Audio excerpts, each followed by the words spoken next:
جاتا ہے کہ ایک بادشاہ کا انتقال ہو گیا۔ اس بادشاہ کی کوئی اولاد نہیں تھی جو اس کے بعد بادشاہ بنتی۔ بادشاہ کی وفات کے بعد وزیر نے ایک انوکھا طریقہ انتخاب جاری کیا کہ آج سے 3 دن بعد جو پہلا شخص بستی کے صدر دروازے پر دستک دے گا وہی ہمارا اگلا بادشاہ ہوگا۔ چنانچہ اس انتخاب کے نتیجے میں جو پہلا شخص 3 دن بعد صدر دروازے پر آوازہ لگانے آیا وہ پھٹے پرانے کپڑے پہنے، سر پر ٹاٹ لگی ٹوپی اور گلے میں کشکول لٹکائے ایک بھکاری تھا۔ سو بستی والوں کی قسمت میں جو نیا بادشاہ لکھا گیا وہ پیشہ ور بھکاری نکلا۔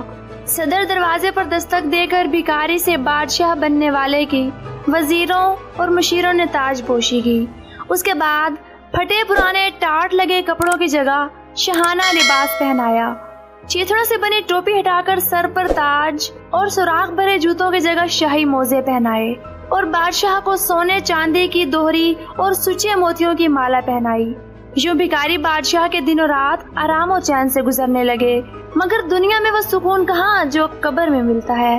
چنانچہ ہمسایہ ملک کے بادشاہ کو کسی نے خبر دی کہ برابر والوں کا بادشاہ تو مر گیا ہے، اب اس کی جگہ ایک ایسے شخص نے لے لی جس کو امور حکمرانی کا اتنا تجربہ نہیں جتنا بھیک مانگنے کا۔ بادشاہ نے یہ سنا تو کافی محظوظ ہوا اور کہا بہت عرصے سے اس بستی پر میں قبضے کے خواب دیکھ رہا تھا جو پچھلے بادشاہوں کی طاقت اور عقل و فہم کی وجہ سے تعبیر نہ پا سکے، مگر لگتا ہے اس بار قدرت بھی یہی چاہ رہی ہے کہ ہم اپنے ملک کو مزید وسیع کر لیں۔ سو اے میرے سپاہیوں، حملے اور قبضے کی تیاری کرو۔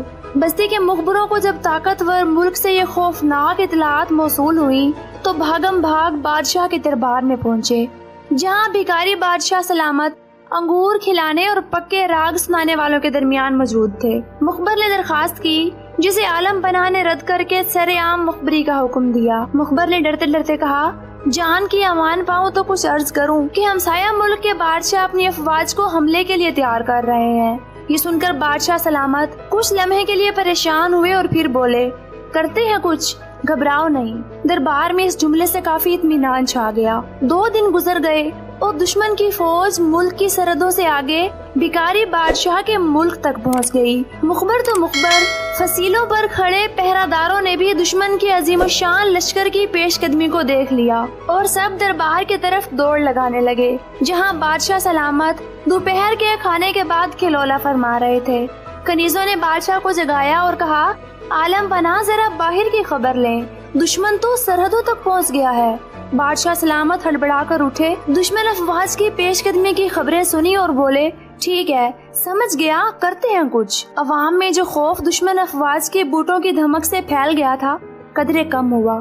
ابھی عوام نے سکون کا سانس ہی لیا تھا کہ صدر دروازے پر توپوں کے گولے اور دربار کے پہرہ داروں پر دشمن کے اڑتے تیروں کی بوچھاڑ ہو گئی۔ عوام جو بادشاہ سلامت کی طرف سے پولیسی بیان اور جنگی چالوں کو عملی جامہ پہنانے کا انتظار کر رہے تھے سخت خوف زدہ ہو گئے، اپنے گھروں، دکانوں، کھیتوں، کھلیانوں کو چھوڑ کر محل کی طرف بھاگے اور دوسری طرف دشمن ملک کی فوج نے بھی محل کا رخ کیا۔ راستے میں جس نے بھی اس پیش قدمی کو روکنے کی کوشش کی اس کو موت اور تباہی کا منہ دیکھنا پڑا۔